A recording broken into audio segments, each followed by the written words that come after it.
Hi everyone, let's talk about Chronicles of Crime, which again is on Kickstarter right now, and you can click the link in the description to go to the campaign page, see the final stuff because everything in the playthrough was prototype, and see what they've got planned for the full game. All of the cases and maybe expansions and things, hopefully. But yeah, anyway, with Kickstarter things, it's easy for so-called YouTubers to start hype trains and say that things are really amazing, and so people are just sick of that. But let's all get on board on the hype train because this is amazing. There are plenty of games that I love and am really complimentary and effusive about, and maybe I'll cut that out if I used effusive wrong. But yeah, there are sometimes where it's just like when you listen to your favorite band or something, and you think that this they make music for me. They don't really make music for you, but it feels that way. It feels like this game was made for me. I've played lots of different video games, and I used to read You Be the Jury books with my dad when I was little, and Phoenix Wright video games. I'm really into investigation and trying to solve crimes in whatever form that comes in. I have played some of Sherlock Holmes Consulting Detective, which is fantastic, but we had the Astari version that's got some misprints. It's not huge, but it really annoyed us. not to go on about that in Chronicles of Crime's video, but yeah, there is a new version of that now, which has all been sorted. We've just not had a chance to go back to it. Anyway, back on topic. So I am immediately on board and excited as soon as any kind of investigation, police, mystery thing is announced. And when we were at Essen, it came up on Facebook, I think, that Lucky Duck Games were saying, come over at such and such a time for a quick press chat. We went over there, and it was this that they were showing off. And yeah, we got to play we talked about what the concept of the game is and the general idea of it, and then we went back the next day to play half an hour of a kind of demo. It's actually, if you end up getting the app and doing the print and play or whatever, it's the first real case, not the tutorial, the first real case. We played about half an hour of that. It wasn't entirely ready yet, but and then when we got the actual prototype, we got to finish that first section. But yeah, right from when we played it at Essen, I've been really excited about it. Yeah, you may have to take everything I say with a pinch of salt because I am, completely on board with this game. I think it works fantastically. They were telling me the concept is kind of taking that Sherlock Holmes Consulting Detective feel, and as well as integrating it with an app, taking it, you're having conversations with people and piecing together the story bit by bit, rather than, as I said, Sherlock Holmes Consulting Detective is fantastic, but text heavy, and I can completely see people being put off by it being very dry. You're getting big newspapers and reading through sometimes very big chunks of text, while you're getting a lot of detail and narrative in those big paragraphs. They can be off-putting for people, and this is going for, rather than criticizing that, this is going for a different feel where it will hopefully appeal to more people and get that story across in a different way. I would say it definitely feels to me much more like we are investigating the thing. Like, although all we are essentially doing is, scanning a QR code to do all of these things in the game, that could be said as a bad thing, but I see it as such a fantastic thing. This whole brilliant system works from such a simple thing. You want to go to a location, you just scan the thing and you go there. You scan the card to talk to people. While you're talking to people, you scan cards to ask them about objects or other people or themselves.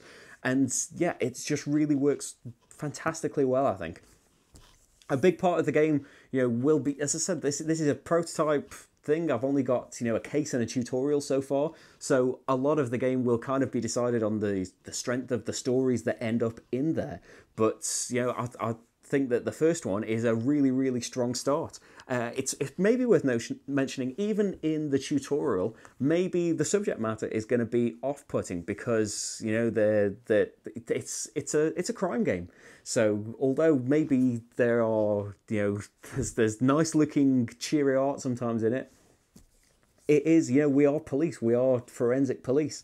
And, the tutorial, spoilers, cover your ears for a few seconds. The tutorial covers a murder, and keep covering your ears. And the first case covers an abduction. So yeah, the actual case, rather than the tutorial, is going to evolve over multiple chapters to tell a much bigger story over smaller cases that we are trying to solve. There is a big overarching thing happening throughout it as well, which I can't wait for. The plans as well that I heard. I'm not sure how much is going into the Kickstarter yet, but their hopes and dreams for this game are really really exciting. Because David has done a fantastic job. It's his system, and he is writing this story that we have played through so far. That first case, and is doing a fantastic job. Really looking forward to the rest of that case. But as well as David writing more stories for the game, they are hoping to open it up in a similar way that Time Stories does, to have other designers come in and write their own stories in it. And the advantage of the way these locations work, where things aren't that specific, it's Notting Hill. That could, there are many reasons why you could be in Notting Hill. In the tutorial, we were going to a games club, but it says on the card Leicester Square and Hyde Park. That's where the games club was in our particular story, but the cards aren't specific to that. The people cards, I've just got pictures of people on there. They only become characters based on the story that we're playing. So while I imagine that some things could be specific to certain themes of case, you could then have people writing stories using these same components and not need a big overhead. I don't know their full plans, but if it could be downloadable content, or even the dream, they're saying that it's not entirely possible to begin with, but I thought as soon as I heard all of that, if you can have user submissions and or have competitions or something for the best ones, so that it's really good ones that people are playing through, or there was a way to get them from Board Game Geek and integrate them into the app yourself somehow. I don't know. That's all just completely hypothetical, but it kind of speaks to the possibilities for this game. And I really hope that this, I'm sure that there will be people as interested as I am in this, and I hope the Kickstarter completely blows up so that they get to do everything that they want to do with this, because as I said, I am completely excited, overjoyed, too much in love with it to be giving you a fair and balanced view. I can imagine people saying, as people often say with, people don't like apps in games, some people, and this isn't really going to sway you, is it? It's not a game-by-game case that you don't like apps in games. You just don't want phones at your table, or whatever you don't want, or you're afraid that in the future you're not going to be able to use things. This isn't going to change your opinion in any of that. I don't mind. And I think with a lot of things, if they offer, like a lot of things do, a web page or a little downloadable thing for your computer so that you will basically always be able to use it. It's nice to be able to have it on your phone now, but if you can put something onto a PC as well, I don't know how you do that since you've got the moving around investigating, something where you would use the mouse. I don't know, hypothetical again, but hopefully they can do something like that. Even if they don't, though, it's not really an issue for me. If I only get a few years play out of this, then it's still been worth it and fantastic for me. I can see people's points with that, but again, it's not really a problem. And as people often say with things like this, like they said it with Manchester Madness at least, well, couldn't this just be a video game? But I think you could say that about a lot of board games. If you do end up boiling them down, just because this has the app integration, it could have a great big book, and you flip to a certain chapter, and okay, if you want to interrogate the criminologist about this, it could have a tree and a huge, great big book where you go through the things. But it's just much nicer and simpler this way. I suppose they could do it without the app, but yeah, you could. I think with arguments like that, when you start saying, couldn't this just be a video game? A lot of board games could just have video game versions of them, and it misses kind of the point of why people play board games.